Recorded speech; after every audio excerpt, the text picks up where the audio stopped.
자, 안녕하세요. 강프로입니다. 자, 최근 긴축 중단과 금리 인하 가능성에 대한 부분으로 코인 시장이 상승 랠리를 보여주면서 고래들의 엑시트를 위한 움직임이냐 아니면 찐 반등이냐를 기준하여 말들이 좀 많은 것 같습니다. 그리고 이 길고 긴 논쟁의 종점은 결국 리플과 SEC 소송 결과에 달려 있겠죠. 그래서 제가 조금 쉽고 간략하게 설명드리면서 소송 결과 값에 대한 부분을 알려드리려고 합니다. 자, 리플과 SEC 소송의 결과를 예측하려면 과거부터 복기를 해봐야 하고 시장의 구조 그리고 앞으로의 방향성을 조금 알아야 합니다. 자, 먼저 과거로 돌아가면 리플의 소송은 2020년 12월 22일 SEC 측에서 리플 임원 2명이 미등록된 디지털 자산 증권 제공을 통해 13억 달러 이상을 조달했다고 하면서 소송을 제기했었어요. 그러면서 리플 측은 XRP가 증권이 아닌 화폐이기 때문에 SEC의 제소가 근본적으로 틀렸다고 반박했는데 이 문제가 2023년 4월 16일인 지금에도 끝나지 않고 있어요. 그런데 결국 SEC가 행하는 모든 것이 리플이 증권형이냐 아니냐에 대한 소송인 거고 리플 또한 리플이 비증권형이라는 것을 입증하기 위한 소송인 거잖아요. 그래서 결국 이 증권형이 됐을 때 어떻게 되는가 그리고 비증권형이 됐을 때는 어떻게 되는가에 대해서 알아야 여러분들 또한 판단이라는 것을 하실 수 있기 때문에 이 부분에 대해서 좀 설명을 해드릴 거예요. 일단 SEC라는 게 무엇이냐면 SEC는 미국 증권거래법 제4조를 기초로 세워진 대통령 직속기관으로 시작했고 현재 주요 기능은 우리나라 금융감독원처럼 증시에 대한 감시감독, 불법거래나 주가조작 등을 적발하는 업무와 증권업자들이 법규를 잘 지키고 있는지를 관리감독하는 거예요. 그런데 이 SEC가 암호화폐인 리플에 소송을 건 거죠. 결국 SEC는 리플을 증권형으로 분류해서 자기들 관할하에 놓고 관리감독을 하겠다는 거예요. 그런데 이게 뭐가 문제냐 하시는 분들이 계실 수가 있어서 하나만 설명을 드리는데 암호화폐의 기본 개념은 뭐예요? 탈중앙화예요. 탈중앙화를 좀 설명해보면 중앙화는 보시는 것처럼 어떠한 주체가 통제나 지시 및 결정을 내리는 구조예요. 그리고 탈중앙화는 어떠한 주체가 통제를 하지 않아요. 각 소그룹별로 통제가 이루어질 수는 있어도 중앙화처럼 딱 한 그룹이 전체를 통제하지는 않는다 이 소리인데 SEC가 이번 소송에서 승소 시 리플은 결국 SEC의 통제하로 들어갈 거고 그러면 결국 탈중앙화라는 의미가 퇴색되고 암호화폐 본연의 가치가 사라지면서 전체 암호화폐 시장이 결국 정치적 탈중앙화를 못 벗어나게 될 겁니다. 그리고 이 문제는 전체 암호화폐 시장을 통제하는 초석으로 사용될 거예요. 무슨 말이냐면 대부분의 알트코인들이 못 버티고 사라지거나 중앙화된 통제 내에서 그저 새롭게 열릴 S2 시장의 활용 도구로 전락해버릴 거라는 소리입니다. 그리고 증권형으로 분류됐을 때 가장 큰 문제가 뭐냐면 현재의 코인 거래소들이에요. 현재 코인 거래소들은 증권사가 아니기 때문에 증권을 판매할 수가 없어요. 그러면 리플이 증권화될 경우 대부분의 알트코인 또한 증권화가 될 건데 현재 코인 거래소에서 증권을 판매할 수 없으므로 모든 증권형 코인들은 상장 폐지가 될 겁니다.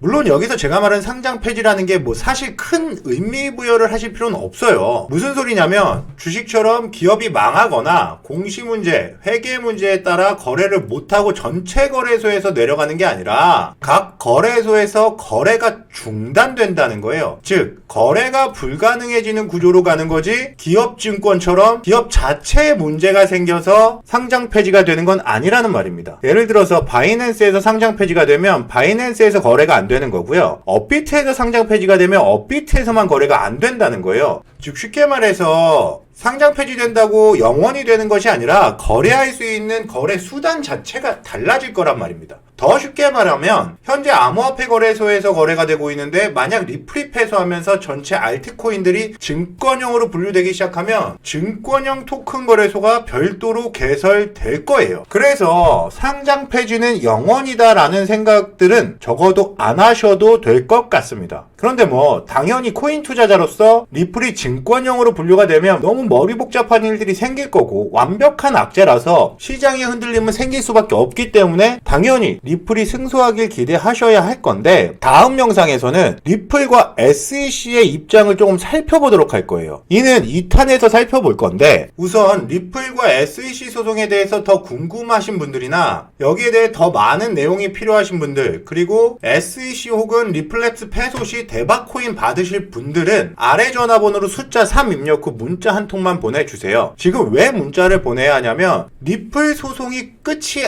아니기 때문이에요. 시장은 결국 STO 토큰 증권으로 변화할 거고, 지금 현재 리플 소송 또한 STO와 연계해서 본다면 이번 결과가 어떻게 나오든 암호화폐 시장은 더욱 확장될 것은 분명해 보여요. 물론 투자자로서 내가 사서 내가 팔았을 때의 수익이 아닌 글로벌 전체 유동성을 담을 초대형 그릇이 만들어질 거라서 여러분들은 리플 소송과 상관없이 미래를 보고 시장을 선도한다는 개념으로 함께 하셔야 합니다. 지금부터 공부하고 준비해야 새로운 금융시장에 대한 준비가 이루어질 수 있을 거라고 보고요. 신세계인 STO를 미리 준비하시길 바라겠습니다. 자, 저와 함께 STO 시장을 준비하실 분들은 아래 전화번호로 숫자 3 입력 주시고요. 다음 영상에서는 2탄인 리플과 SEC의 입장을 살펴보면서 승패에 대한 가능성을 보다 명확하게 확인해 보도록 하겠습니다. 자, 다음 영상에서 만나요.